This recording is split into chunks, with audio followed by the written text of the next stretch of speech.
พัฒนาการอยู่การกิน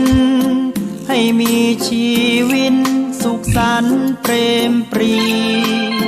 พบแสงสว่างส่องทางสร้างความดีให้มีความสุขความทุกข์หายไปธรรมจาริกธรรมจาริกธรรมจาริกธรรมจาริกธรรมจาริกธรรมจาริกธรรมจาริกขอถวายความเคารพพระมหาเถรานุเถระครูบาสังฆเจ้าทั้งหลายจุตนจุองค์เจริญสุขเจริญธรรมมหามุลศรัทธาท่านผู้ฟังธรรมะตังสถานีวิทยุวัดฝ่ายหินมหาวิทยาลัยเชียงใหม่ในคลื่น FM 104.50 เมกะเฮิรตซ์วันนี้เสียงธรรมวัดสลีโสดาพระอารามหลวงพระธรรมจาริกได้มาปะพบกับมหามุลศรัทธาท่านผู้ฟังดังหลายอาตมาภาพท่านพระครูปัญญาสังฆการพระธรรมจาริกผู้ช่วยเจ้าอาวาสวัดสลีโสดาก็ได้มาปะพบในสาระธรรมยามเย็นในวันนี้วันจันทร์ที่13ธันวาคมพุทธศักราช2564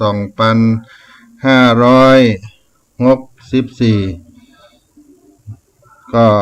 เป็นกลางเดือนสิ้นปี2564กลางเดือนสุดท้ายของปีพุทธศักราช2564ก็จะหมดจะเสี่ยงไป มากี่วันที่จะมาถึงหมู่เฮาเราท่านทั้งหลายกาลเวลาก็ล่วงเลยไปแหม1 ปีเฮาก็มีอายุเพิ่มขึ้นแถม1 ปีแล้วก็ใจเวลาอายุไปหมดไปแถม1 ปีก็เป็นวัฏจักรของชีวิตคนเฮาในการดำเนินชีวิตจนที่สุดของการเสี่ยงลมหายใจไปวันนี้ในต้นรายการก็จะได้นำเอาสุภาษิตล้านนามาปั่นมาฝากพี่น้องท่านสาธุชนเป็นข้อคิดสะกิดเตือนจิตเตือนใจในคำสอนของบรรพชนพ่ออุ้ยแม่หม่อนเพิ่นได้สอนไว้วันนี้ได้นำเอาบทที่ว่าบ่อนับตุพระฮือนับผ้าเหลืองบ่อนับต่อเฟืองฮือนับเม็ดข้าวบ่เห็นแก่พระภิกษุขอฮือเห็นแก่ผ้าไตรจีวรผ้าเหลืองที่นุ่งห่มบ่เห็นแก่ต่อข้าวสังข้าวก็ขอฮือเห็นแก่เมล็ดข้าวที่เฮาได้กินได้บริโภคในความหมายนั้นบ่เห็นแก่คนหนึ่งก็คือหันแก่อีกคนหนึ่งเพื่อประโยชน์อันพึงประสงค์อาจารย์สนั่นธรรมธิได้ประพันธ์บทข้าวในสุภาษิตล้านนาไทยในบทนี้เอาไว้ว่าบ่อนับตุพระฮือนับผ้าเหลืองบ่อนับต่อเฟืองฮือนับเม็ดข้าวบ่อหันแก่ศาสนาพระเจ้าผ้าเหลืองคือเงาศาสตร์พระหันแก่ธัญญามาเล็ดเข้าพุนจะสาละพอด้านตังกุลเลือกเข้าเอาเม็ดเลือกโต๊ะตนหนุนเจ้านาเจ้าบุญเลือกโต๊ะเลือกเข้าในคราวนั้นก็มีความขยายว่ามหันแก่พระภิกษุก็ขอให้หันแก่ผ้าไตรจีวรผ้าเหลืองที่ได้นุ่งห่มครองนั้นซึ่งเป็นเครื่องหมายเสมือนสัญลักษณ์ธงชัยของพระพุทธศาสนาบ่หันแก่ต่อข้าวสังข้าวก็ขอให้หันแก่เม็ดข้าวเมล็ดข้าวที่ทรงคุณค่าให้แก่ชีวิตเฮาก็คือให้มองในด้านคุณประโยชน์ลักและหากจำเป็นต้องเลือกก็ขอให้เลือกเอาเมล็ดข้าวที่มีประโยชน์มาก กวดต่อกวดสั่งเข้าหรือเลือกเคารพนับถือพระผู้ปฏิบัติดีปฏิบัติชอบและกำจูพระพุทธศาสนาบ่ให้เสื่อมถอยสุภาษิตล้านนาไทยในวันนี้บ่นับตู้พระฮือนับผ้าเหลืองบ่นับต่อเฟืองก็ฮือนับเม็ดข้าวเอามาป่านฝากพี่น้องเราเจ้าข้าท่านทั้งหลายน้อ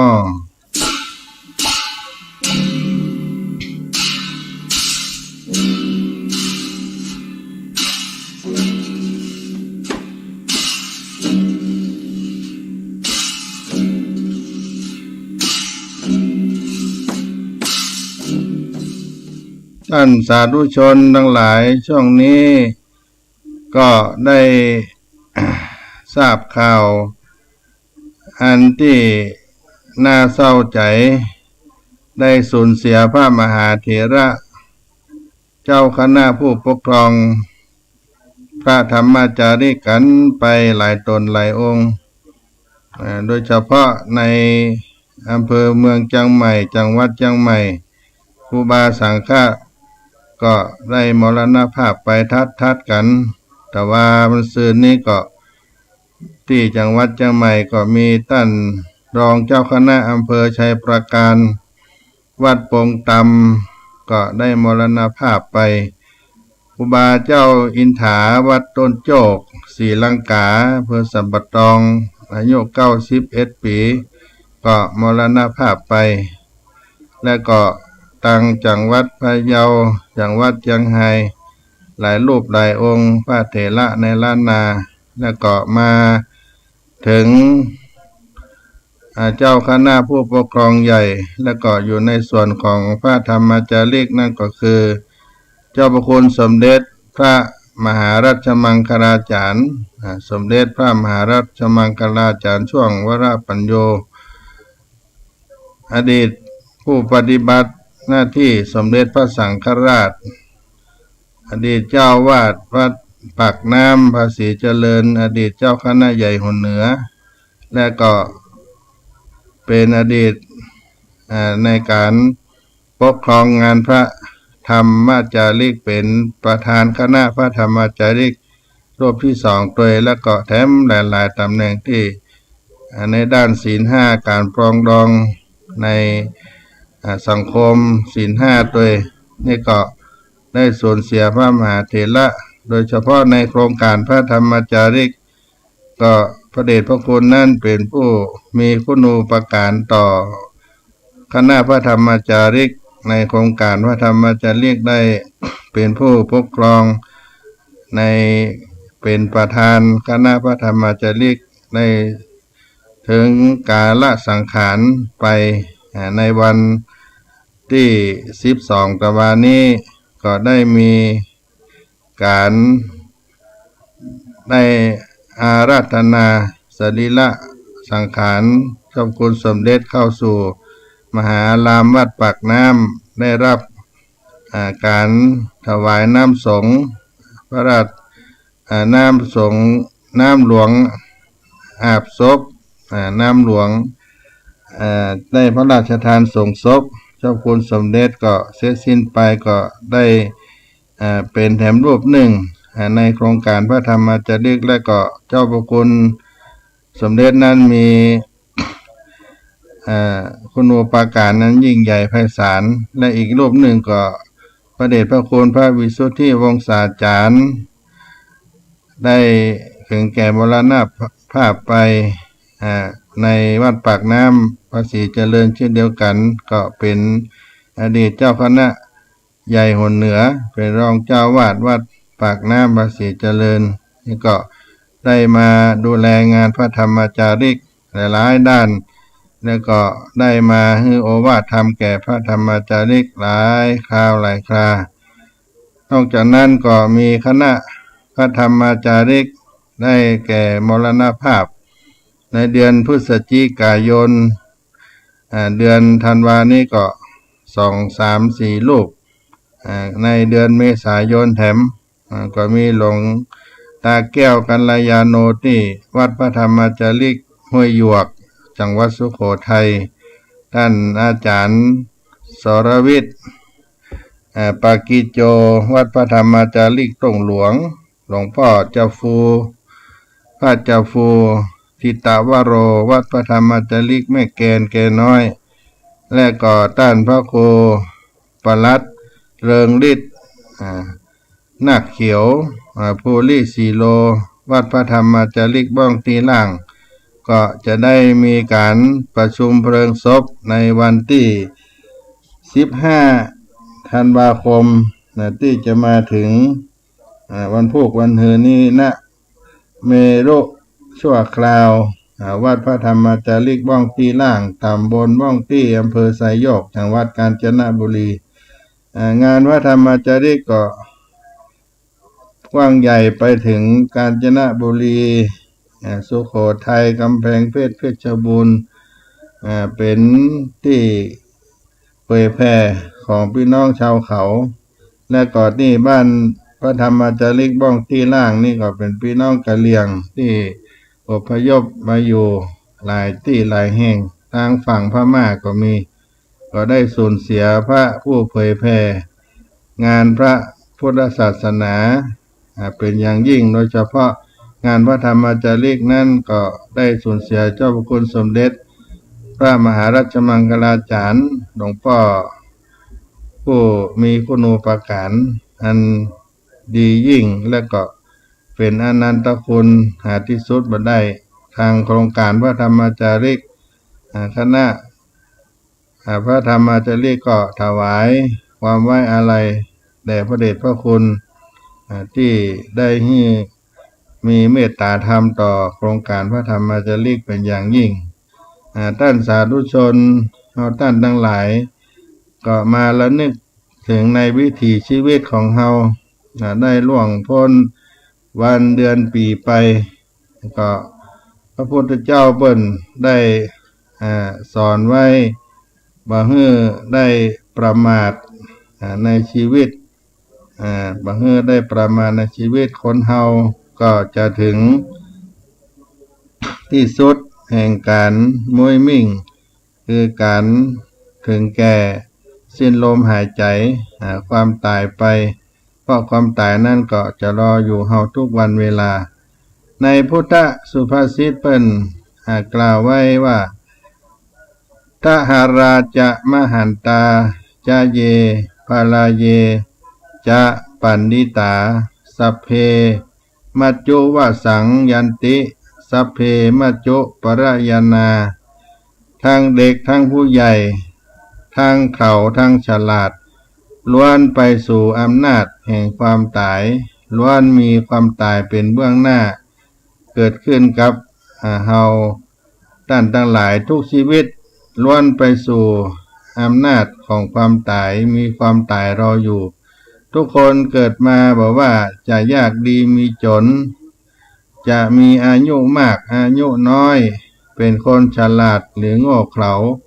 ล้วนแต่กำลังเดินทางไปยังจุดหมายสุดท้ายของชีวิตด้วยกันทั้งสิ้นบ่มีใครหยุดพักการเดินทางนี้ได้ต้องดำเนินต่อไปจนกว่าจะถึงจุดหมายที่ว่านั่นก็คือมาตะแห่งความตายแต่เมื่ออู้ถึงเรื่องความตายคนส่วนใหญ่มักจะไม่อยากจะอู้จะเอ่ยถึงแม้แต่เพียงได้ยินได้ฟัง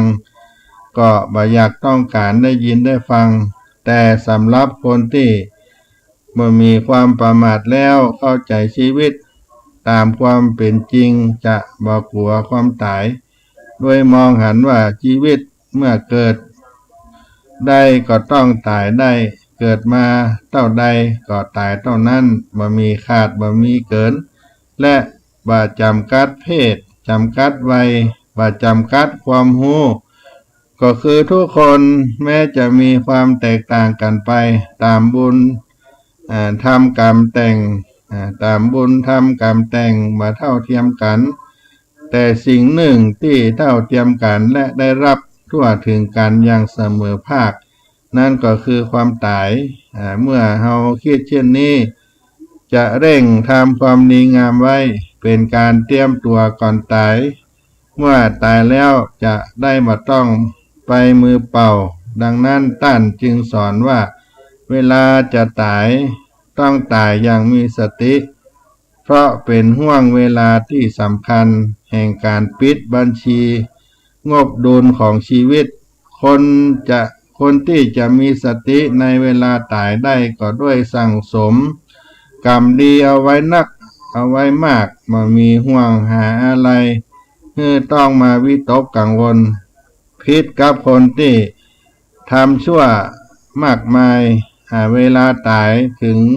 มักจะตายอย่างตาบลับด้วยถูกกรรมชั่วมากระตุ้นเตือนจิตซึ่งการตายทั้งสองกรณีก็มีผลต่างกันผู้มีจิตผ่องใสในเวลาตายย่อมไปเกิดในสุคติแต่ผู้ที่มีจิตเศร้าหมองในเวลาตายก็ต้องไปเกิดในทุกติแน่แท้ตามพุทธภาษิตที่กล่าวไว้ว่าตะหราจะมหันตาจะเยปาราเยจะปันนิตาสปเปมัจจุวสังยันติสปเปมัจจุปรายนาทั้งเด็กทั้งผู้ใหญ่ทั้งเขาทั้งฉลาดล้วนไปสู่อำนาจแห่งความตายล้วนมีความตายเป็นเบื้องหน้าทุกชีวิตล้วนไปสู่อำนาจของความตายมีความตายรออยู่ดังนั้นท่านสาธุชนเฮามาระลึกถึงความบาปประมาทในชีวิตในชีวิตของเฮาบาได้ประมาทในชีวิตด้วยอัปปมาตธรรมคือธรรมที่ว่าด้วยความบาปประมาทจะทำให้เฮาได้ลำนึกถึงความเกิดขึ้นตั้งอยู่ดับไปแห่งสังขารธรรมร่างกายที่บาเที่ยงแท้ในชีวิตของเฮาและเป็นสิ่งที่เตือนให้เฮาท่านสาธุชนทั้งหลายได้มีสติในการดำเนินชีวิตในการเป็นอยู่อย่างความบาประมาทนั่นก็คือบ่ประมาทในรูปบ่ประมาทในวัยและบ่ประมาทในความมีโรคภัยไข้เจ็บเฮาท่านทั้งหลายจะพึงตระหนักรู้เข้าใจในสังขารร่างกายในตัวเฮาโดยก็เฮามานึกพิจารณาถึงครูบาอาจารย์เจ้าเฮาท่านทั้งหลายตลอดถึงผู้ที่มีคุณงามความดีได้ถึงแก่ชีวิตไปหลายรูปหลายตนหลายผู้หลายคนเพื่อได้มา ตระหนักในความบาปประมาทในความตายที่เฮาท่านทั้งหลายก็เพิ่งจะคำนึงและก็ประจักษ์เอาไว้ในตนตัวเฮาในคำสอนในทางพระพุทธศาสนานั้นก็คือหนึ่งที่เฮาได้พิจารณาล่ำเปิงถึงการแห่งความตายนั้นก็มีสาระว่าหนึ่งได้หันคุณงามความดีที่ความหมายว่าที่ได้หันคุณค่าของชีวิตของผู้ตายได้ปรากฏชัดขึ้นที่เราได้ไปร่วมงานก็ดีไปร่วมกินร่วมทานได้ร่วมส่งสักการตั้งหลายเหล่านี้เราก็จะมองเห็นว่าความดีที่ผู้ตายได้ทำมาไว้ทำให้เกิดความอาลัยความเสียดายได้เทิดทูนทนุถนอมว่าอยากจะพัดจะพากจากกันไปแต่สิ่งที่ปรากฏและประจักษ์ในใจของลูกหลานนั่นก็คือความดีของผู้ตายที่ฝากเอาไว้ดังที่เปิ้นได้ร้อยกลองเป็นบทกลอนเอาไว้ว่าเพื่อสะภากาสอนอีกกุญชรนั้นปลดปลงโททนเสน่ห์คงสำคัญหมายในกายมีนรชาติวางวายมาลายสิ้นทั้งอินทรีย์สถิตชั่วแต่ชั่วดีประดับไว้ในโลกาจะหันได้ว่าคุณงามความดีรวมถึงชื่อเสียงเกียรติยศที่ผู้ที่ได้ละสังขารได้ถึงแก่ความตายไปได้สร้างเอาไว้จะอยู่ในใจลูกหลานตลอดไป และสาระอันพึงคำนึงในข้อที่สองนั้นก็ได้สามัคคีปรองดองความหมายว่าทำให้ญาติสนิทมิตรสหายในวงศาคณาญาติเกิดความหันใจเข้าใจมาทอดทิ้งมานิ่งนูนายถึงแม้ผู้ตายจะล่วงลับดับขันไปแล้วแต่ความรักความสามัคคีของญาติพี่น้องก็ยังปรองดองเหมือนกันเหมือนเดิมยังไปมาหาสู่กันเนี่ยเราก็ได้พึงตระหนักแล้วก็เข้าใจในเรื่องความตายที่เป็นสาระอันพึงคำนึงและได้ประจักษ์ต่อไปในข้อที่สามนั้นข้อที่หนึ่งก็คือได้หันคุณงามความดีข้อที่สองได้สามัคคีปรองดองข้อที่สามได้มองหันสัจธรรมก็หมายความว่าสิ่งใดสิ่งหนึ่งที่มีความเกิดขึ้นเป็นธรรมดาสิ่งนั้นทั้งหลายต้องปวงล้วนดับไปเป็นธรรมดาข้อนี้ก็ถือว่าเป็นสิ่งสำคัญอย่างยิ่งของการที่ได้ร่วมงานชาปนกิจก็ดีได้ร่วมทำบุญก็ดีเพราะเราจะได้มีสติได้เกิดความสำนึกที่ดีบ่มีความประมาทในการดำเนินชีวิตและได้พิจารณาถึงหลักของพระไตรลักษณ์ก็คืออนิจจังความบ่คงเที่ยงคงทนทุกขังทนอยู่บ่ได้อนัตตามันอยู่ในวิสัยที่เราจะกำหนดได้อันใดเล่าที่ชื่อว่าบ่เที่ยงหรือบ่คงทนบ่คงที่คงทนก็ได้แก่รูปังอนิจจังรูปบ่เที่ยงเวทนาอนิจจาเวทนาบ่เที่ยงสัญญาอนิจจาสัญญาบ่เที่ยงสังขารานิจจาสังขารบ่เที่ยงวิญญาณังอนิจจังวิญญาณบ่เที่ยงจะได้หันว่าร่างกายของเฮาบ่เที่ยงแต่แน่นอนจากปฐมวัยกลายเป็นมัชฌิมวัยและสุดท้ายเข้าปัจฉิมวัยในที่สุดทำให้เฮาหันอันยังในร่างกายเปลี่ยนแปลงไปหมดดังนั้นทั้งเช่นว่าที่ดำแล้วกลับขาวก็ได้แก่ผมที่เคยดกดำเป็นเงางามเมื่อวัยชราเข้ามาเยือนก็กลับกลายเป็นสีขาวที่เคยดูสวยสดงดงามพอเข้ากลางวัยหัวใจแทบจะกระเซ้าเมื่อเข้าปัจฉิมวัยจิตใจหวั่นไหวบ่คงที่คงทนปลายฝนต้นหนาวกว่าความตายเข้ามาเยือนในความเปลี่ยนแปลงที่ดำแล้วกลับขาวที่ยาวแล้วกลับสั้นก็ได้แก่สายตาเมื่อตอนเฮายังหนุ่มยังกำยังเป็นหนุ่มเป็นสาวเคยมองหันอย่างต่างๆได้ไกลชัดเจนแจ่มแจ้งพอมาถึงวัยสุดท้ายก็มืดก็ฟางมัวไปตามกาลตามเวลาที่เฮาใจมันมานานและข้อต่อไปนั้นที่มั่นแล้วกลับคลอนก็ได้แก่เขี้ยววัยชราก็ลุดก็ล่วงออกจากเหงือกจากปากเฮาไปเข็มก้อนหนึ่งที่ย่อนแล้วกลับดึงก็ได้แก่หูเมื่อยามหนุ่มยามสาวเนื้อหนังมังสาก็เต่งก็ตึงไปทุกส่วนก็ดูดีดูงามไปหมดแต่พอเข้าวัยชราใกล้จะมรณาลาโลกก็กลับหย่อนยานเหลืออยู่อย่างเดียวยิ่งแก่ก็ยิ่งตึงนั่นก็คือหูของเฮาและแถมข้อหนึ่งที่ซึ่งกับเสะก็ได้แก่สัญญาหมายเอาความจำได้หมายรู้เมื่อตอน วัยรุ่นหนุ่มสาวก็มีสติปัญญาว่องไวจำแม่นพอแก่ชราก็พาเฮาหลงลืมฝันเฟือนขี้หลงขี้ลืมไปตามสภาพตามเวลาทั้งหมดนี้ก็คือความบ่คงทนบ่คงที่คงทนของสังขารร่างกายจึงเป็นเหตุนี้เฮาได้เรียนได้รู้เข้าใจในหลักของอนิจจัง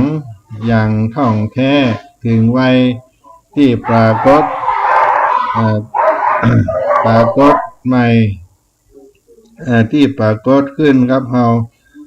วัยนั้นก็มีวัยต้วมเตี้ยมเตาะแตะวัยเต่งตึงวัยตรอม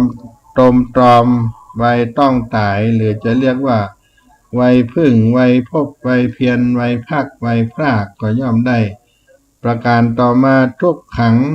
คือความทุกข์ความเจ็บปวดทรมานทำให้เฮาทุกข์กายและใจทุกนั้นก็ได้แก่อันใดก็ได้แก่จาติปิทุกขาแม้ความเกิดก็เป็นทุกข์ชราปิทุกขาความแก่ก็เป็นทุกข์มรณัมปิทุกขังแม้ความตายก็เป็นทุกข์โสกะปาลิเตวะทุกขโตมนัสสะปายาสาปิทุกขาแม้ความโศกความร่ำไรความรำพันความไม่สบายกายความไม่สบายใจความคับแค้นใจก็เป็นทุกข์อัปปิเยหิสัมปโยโกทุกโขความประสบกับสิ่งมาเป็นที่ฮักที่พอใจก็เป็นทุกข์ปิเยหิวิปโยโกทุกโขความพัดพรากจากสิ่งที่เป็นที่ฮักที่พอใจก็เป็นทุกข์ยัมปิดฉังนะลาภาติตัมปิทุกขังมีความปรารถนาสิ่งใดมาได้สิ่งนั้นนั่นก็เป็นทุกข์ความทุกข์ทั้งหมดทั้งมวลนี้ก็นับว่าเป็นความทุกข์ที่เฮาท่านทั้งหลายทุกผู้ในคนจะต้องประสบกันอย่างแน่นอนเพราะฉะนั้นเฮาจะเป็นทุกข์เพราะทุกข์เฮาจะเป็นทุกข์ก็เพราะว่าทุกชีวิตก็จะต้องพัดพรากล้มหายตายจากกันไปอย่างแน่นอนบ่มีวันใดก็วันหนึ่งถึงเป็นเช่นนั้นบัจจาหรือเรียวหรือเฮาทุกคนถือว่าเป็นสัจธรรมที่แท้จริงของชีวิตเฮาท่านทั้งหลายถ้าจะกล่าวถึงความหมายนั้นก็มีมากมายหลายประการแต่ถ้าจะสรุปให้สั้นได้ใจความก็ย่อลงเป็นสองประการก็คือทุกข์ประจำกับทุกข์จรทุกข์ประจำก็เรียกว่าสภาวะทุกข์ก็คือความเกิดความแก่ความตายนอกจากนี้เฮาก็ว่าทุกข์ที่เฮาว่าทุกข์จรก็เพราะเดี๋ยวนี้ก็จรมาเดี๋ยวนี้ก็จรไปเปรียบเสมือนใจเฮาเดี๋ยวดีเดี๋ยวให้บางครั้งก็เป็นมารบางการก็เป็นเทพพยดาบางเวลาก็เป็นพระบางจังหวะก็เป็นพรหมบางอารมณ์เฮาก็เป็นยักษ์บางภาคก็เป็นคนบางหนก็เป็นมนุษย์อะไรทำนองนี้ท่านทั้งหลายและก็สุดท้ายอนัตตาก็ได้แก่สิ่งที่อยู่ในวิสัยเฮาจะกำหนดกฎเกณฑ์ได้เป็นไปตามเหตุตามปัจจัยของคำว่าเกิดขึ้นตั้งอยู่และก็ดับไปดังที่พระบาลีที่ว่ารูปังอนัตตาสังขารใจตัวใจตนวิญญาณังอนัตตาวิญญาณบ่ใจตัวตนรูปังอนิจจังรูปังอนัตตาสังขารบ่ใจตัวตนวิญญาณังอนัตตาวิญญาณบ่ใจตัวตนเพราะสิ่งทั้งหลายอยู่ในอำนาจของเฮาจำต้องละสิ่งทั้งปวงไปแม้แต่ร่างกายของเฮาก็จะต้องแตกดับไปบาจำต้องกล่าวถึงที่ สิ่งของที่เฮาฮักเฮาชอบใจสักวันใดวันหนึ่งเราจะต้องปัดพรากจากสิ่งนั้นอย่างแน่นอน สิ่งที่หลีกบ่ได้หนีบ่พ้นทุกคนจะต้องประสบก็ได้แก่ชราพยาธิมรณะเฮาทุกท่านทุกคนได้ขึ้นใจว่าเฮาเกิดมาต้องเสียอยู่3อย่างด้วยกัน1เสียชีวิต2เสียของฮัก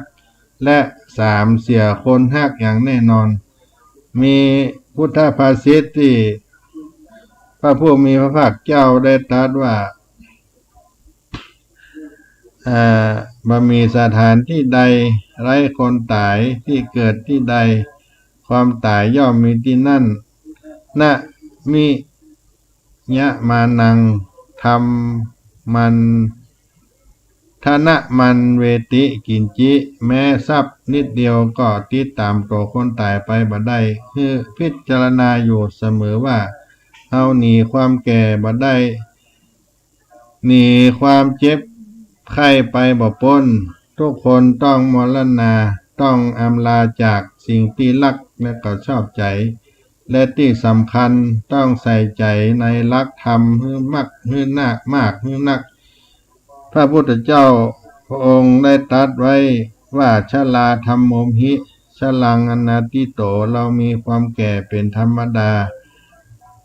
ว่าสามารถจะล่วงพ้นความแก่ไปได้พยาธิ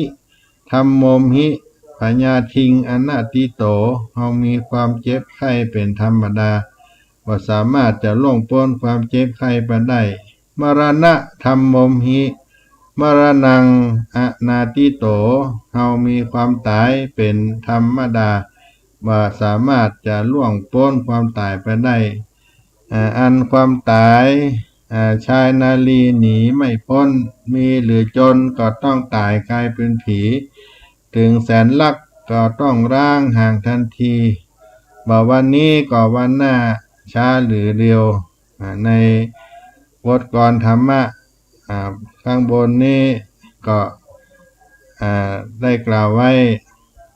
ในบทกลธรรมะข้างต้นนี้ก็จะหันว่าจะรูปสวยรวยทรัพย์ปัญญามีจะเป็นคนดีคนโง่ก็ตามก็ไปสู่อำนาจแห่งความตายกันทั้งนั้นมีสุภาษิตที่กล่าวไว้ในเบื้องต้นที่ว่าตหราจะมันตาจะเป็นต้นท่านสาธุชนท่านทั้งหลายที่ได้ฟังธรรมะแม้ว่าเราจะมีอำนาจวาสนาใหญ่โตสักเพียงใดก็หนีพญามัจจุราชพญามัจจุราชเมื่อความตายมาถึงหนีบ่พ้นจะหนีบ่พ้นแห่งพญามัจจุราชเมื่อความตายมาถึงมาครอบงำแล้วลูกเต้าเหล่าหลานจะล้างไว้ก็บ่ยศพ่อแม่จะชุดไว้ก็บ่ได้ญาติสนิทมิตรสหายเพียงแต่แลดูไผก็ช่วยบ่ได้เพราะฉะนั้นการเกิดแก่เจ็บตายก็เป็นเรื่องธรรมดาถ้าบุคคลใดได้มันพิจารณาเนืองๆบ่หลงบ่ลืมเต้ากับมีมนต์วิเศษจำกัดทุกเหตุนี้ผู้มีปัญญาบ่ประมาทในชีวิตก็จึงยินดีในมรณะสติก็เพราะเห็นอานิสงส์แห่งความตายว่าความตายคือสหายสนิทชีวิตพร้อมที่จะอำลาจงพร่ำภาวนาเป็นมนตราการลืมตนเฮาท่านทั้งหลายขึ้นชื่อว่าความตายบ่มีภัยปรารถนาบ่มีภัยอยากจะประสบกับตัวเอง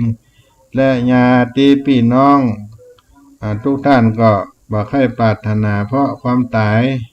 คือสิ่งที่สูญเสียทำให้เศร้าโศกล่ำไรลำพันธ์แต่พระพุทธเจ้าของเฮาพระองค์กับให้ระลึกถึงความตายเสมอก็คือมรณานุสติดังนั้นความตายบ่ใช่เป็นสิ่งที่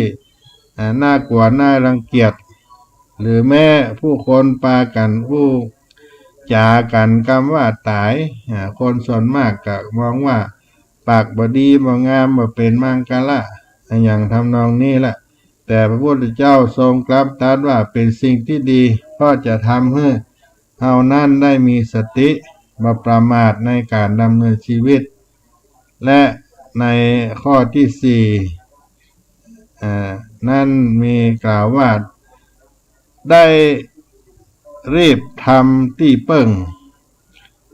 ในการพิจารณาในความบ่ประมาท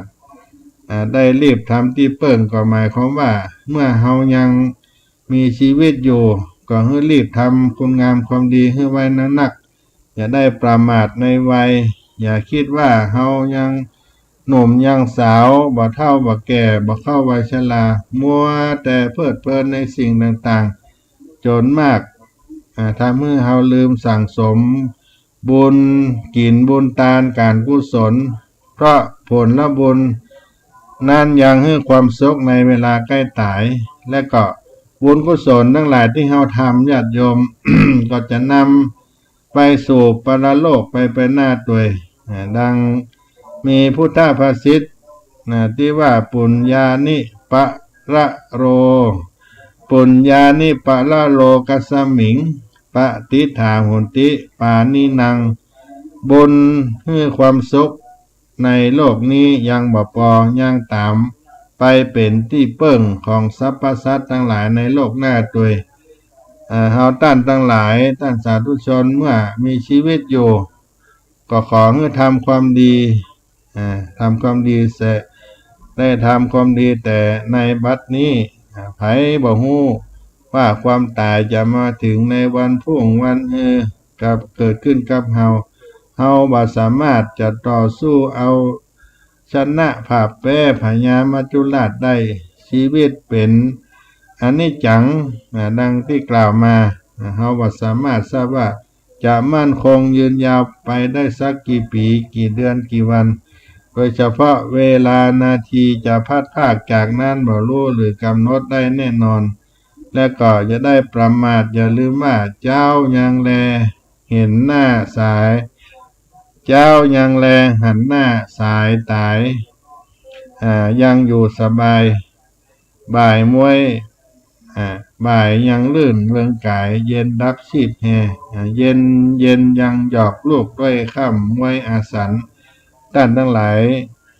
บ่ว่าจะเจ้าจะสายจะบ่ายจะเย็นเฮาล่วงลับดับขันได้ทั้งนั้นเพราะฉะนั้นคนที่มีปัญญาเขาจะเตรียมก็คือเตรียมพร้อมซ้อมตายเกิดเป็นคนจะต้องเตรียมถ้าบ่เตรียมก็เสียเหลี่ยมของความเป็นคน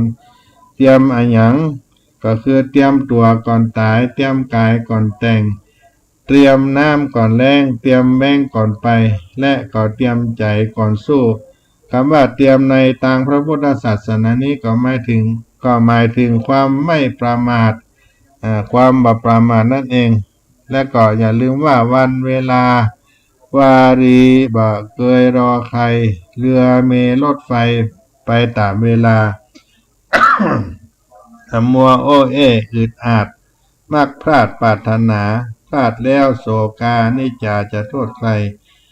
ทีนี้เราก็มาหันพิจารณาประการแรกของคำว่าเตรียมตัวก่อนตายก็คือเตรียมอย่างใด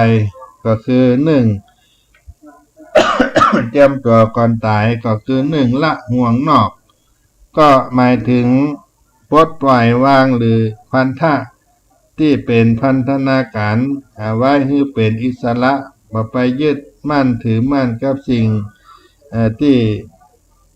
เป็นภายนอกกายให้มากเพราะสิ่งเหล่านี้จะทำให้เราห่วงหน้าพะวงหลังอันที่สองสำรอบห่วงในก็หมายถึงคิดพิจารณาถึงเรื่องสังขารร่างกายให้นักคือมองความแก่ความเจ็บความตายเป็นสภาวะทุกข์และเป็นธรรมดาของสัตว์โลกอันที่สามนึกถึงพระไตรรัตน์พระรัตนตรัยทั้งสามหมายความว่าเข้าใจในพระไตรนึกถึงพระไตรในความหมายในไตรลักษณ์ ก็คืออันนี้จังทุกขังอนัตตาให้ท่องแท้เพราะสิ่งทุกสิ่งทุกอย่างมีเกิดขึ้นตั้งอยู่แล้วก็ดับไปในที่สุดอันที่สี่นั้นมั่นในพุทธคุณก็คือชีวิตของเราจะมีดีมีกล้าขึ้นอยู่กับการกระทำของเราของบุคคลนั้นๆเกิดมาทั้งทีทำดีให้ได้จะตายทั้งทีเอาดีฝากไว้ก็สรุปว่ายึดเอาบุญกุศลคุณความดีเป็นสรณะสุขติย่อมหวังได้หรือจะเรียกว่ามาดีไปดีอบายทั้งสี่นี้จะช่วยให้ท่านในอุบายทั้งสี่นี้ก็จะช่วยให้ท่านสาธุชนทั้งหลายอยู่ก็สบายไปก็สะดวกอยู่ก็บ่ลำบากจากก็บ่ลำเค็ญบุคคลเช่นนี้ก็เชื่อว่าบ่กลัวความตายเป็นแน่นี่ก็เป็นสิ่งที่ เกิดขึ้นในธรรมะในความประมาทหันทตานิภิกขเวอมันตามิอนันตยามิโวธัมมาสังขาราอัปปมาเตนะสัมปาเตทะดูก่อนภิกษุทั้งหลายบัดนี้เราขอเตือนท่านทั้งหลายในครั้งสุดท้ายว่าสังขารทั้งหลายที่มีความเสื่อมไปเป็นธรรมดาเธอทั้งหลายจงยังความพร้อมบ่ประมาทให้พร้อมเกิดขึ้นกับเราเถิดที่พระสัมมาสัมพุทธเจ้าพระองค์ได้ตรัสไว้ในปัจฉิมโอวาทให้แก่เราท่านทั้งหลายท่านสาธุชนท่านทั้งหลายความบ่ประมาทให้พิจารณาถึงความเกิดขึ้นตั้งอยู่ดับไปของสังขารร่างกายเพราะสรรพสัตว์สรรพสิ่งทั้งหลายที่สุดที่วิบัติสรรพสัตว์สิ้นสุดก็คือความตายพิจารณาได้อย่างนี้พญามัจจุราชก็บ่กล้าเข้าใกล้เพราะเฮาระลึกรู้สู้รับกับสิ่งที่เกิดขึ้นในชีวิตของเฮาโดยบ่กลัวความตายระลึกคือเตรียมพร้อมซ้อมใจบ่กลัวรู้ก็คือรู้เต้าตันบ่หวั่นไหวรู้เต้าเอาไว้รู้เต้าเอาไว้กันรู้ตันเอาไว้สู้ก็คือมันหนีถึงหนีก็บ่พ้นทุกคนต้องประสบยอมรับทำใจได้ก็ความตายนี่เป็นตายเป็นตายเต้านี่ก็ชื่อว่าเป็นผู้ดำเนินชีวิตในความไม่ประมาทในปริศนาธรรมที่เฮาควรรู้และนึกถึงความตายมีว่าอะไรเอ่ย4 คนหาม3 คนแห่1 คนนั่งแคร่2 คนพาไป4 คนหามก็คือตัวเฮาที่เกิดจากการประชุมกันของธาตุทั้ง4ก็คือปฐวีธาตุอาโปธาตุวายโยธาตุเตโชธาตุดินน้ำลมไฟธาตุดินธาตุน้ำธาตุลมธาตุไฟนั่นเอง3 คนแห่ก็คือพระไตรลักษณ์ก็คืออนิจจังทุกขังอนัตตา1 คนนั่งแค่ก็คือจิตอันคนเฮานั้นประกอบด้วย2 ส่วนก็คือรูปกับนามรูปเกิดจากการประชุมของดินน้ำลมไฟส่วนนามนั่นก็คือจิต2 คนพาไปก็คือบุญกับบาป4 คนหาม3 คนแห่1 คนนั่งแคร่2 คนพาไปก็เป็นปริศนาธรรมและมีแถมอย่างหนึ่งพญายักษ์ตนหนึ่งมีหน้า3 หน้ามีตา2 ข้างข้างหนึ่งสว่างข้างหนึ่งริบหรี่มีปาก12 ปากมีเขี้ยวในมีเขี้ยว30 ซี่ในปากละ30 ซี่กินสัตว์ทั้งปฐพีพญายักษ์ตนนี้ได้แก่อะไรก็ได้แก่ภาคการก็คือเวลามีหน้า3 หน้าก็คือปี1มี3 ฤดูกาลหน้าร้อนหน้าฝนหน้าหนาวมีตา2 ข้างก็ได้แก่กลางคืนกลางวันกลางคืนกลางวันแล้วก็แจ้งสว่าง ก็ได้แก่มืดและก็หนึ่งมืดหนึ่งสว่างก็ได้แก่กลางวันกลางคืนกลางวันข้างหนึ่งเรียบดีก็ได้แก่กลางคืนมีปาก12ปากก็ได้แก่1 ปีมี12เดือนมีฟันบ่มากปากละ34ก็ได้แก่เดือน1มี30วันเป็นประมาณกินสัตว์ทางปัทภีได้แก่เกิดมาก็ต้องตายทุกรายไปและก็แถมอันหนึ่งก็ถามว่ายามเจ้าสี่ขาการไปมาร้องให้แงเที่ยงวันก็ผันแปรเป็น2ขาหน้าแปลกใจสายันตะวันเย็นกลายเป็น3ขาได้นั่นคือสัตว์อันใดก็ยามเจ้าสี่ขาคานไปมาร้องให้แงก็ได้แก่เด็กน้อยที่เกิดเด็กน้อยที่ยังเดินบัดได้ต้องคานการไปการมาเที่ยงวันกับผ่านแปรเป็น2ขาหน้าแปลกใจก็ได้แก่เมื่อโตเป็นหนุ่มเป็นสาว2ขาต้าทางสง่าสายันตะวันเย็นกับกลายเป็น3ขาได้ก็ได้แก่พอแก่เท่าต้องใจไม่เต้าช่วยสัตว์นี้ก็คือมนุษย์เขานั่นเองก็เป็นปริศนาในการที่เขาได้จากมรณะความตายปริศนาธรรมที่เขาหันพระสงฆ์องค์เจ้าเปิ้นสวดแต่ละปัดงานศพเวลาไปงานศพก็ดีก็จะหันมีพระ4รูปมาสวดเมื่อกลางคืนก็มีกรรมที่เป็นปริศนานั้นก็เกิดขึ้นในแต่ละปัดที่เขาหันในแต่ละปัดนั้นก็ไปบักกับรับบัดตื่นฟื้นบ่มีหนีบ่พ้นก็มีนัยว่าไปบักกับนั้นก็คือเวลาที่เตือนตนว่าวันเวลาที่ผ่านไปว่าอาจจะย้อนคืนมาได้เมื่อสิ้นวันหนึ่งเฮาพิจารณาไตร่ตรองได้กระทำสิ่งใดไปบ้างสิ่งที่เป็นบวกก็พึงทำต่อไปสิ่งที่มันเป็นลบก็ควรปรับปรุงรับบัดตื่นก็คือโมหะความลุ่มหลงถ้าคนเฮาลุ่มหลงโมหะราคะอัตตาก็จะตกอยู่ในความมืดมนมองบ่หันหนทางแห่งความหลุดพ้นฟื้นบ่มีก็คือกิเลสตัณหาที่ดับสนิทแล้วเหมือนไฟหมดเชื้อไม่หมดไม่ไปหมดก็คือคนตายแล้วหนีบ่พ้นก็คือความเจ็บ ความแก่หนีบ่พ้นก็คือแก่เจ็บตายรวมไปถึงผลวิบากกรรมจะหนีอื่นหมื่นแสนในแดนโลกพอยายโยกโลกนี้หนีไม่พ้นแต่หนีหนึ่งซึ่งมีชื่อคือหนีตายหนีไม่ได้ใครไม่พ้นสักคนเดียวก็เป็นธรรมะในปมาตธรรมอัปปมาตธรรมคือความบ่ประมาทในชีวิตที่เราได้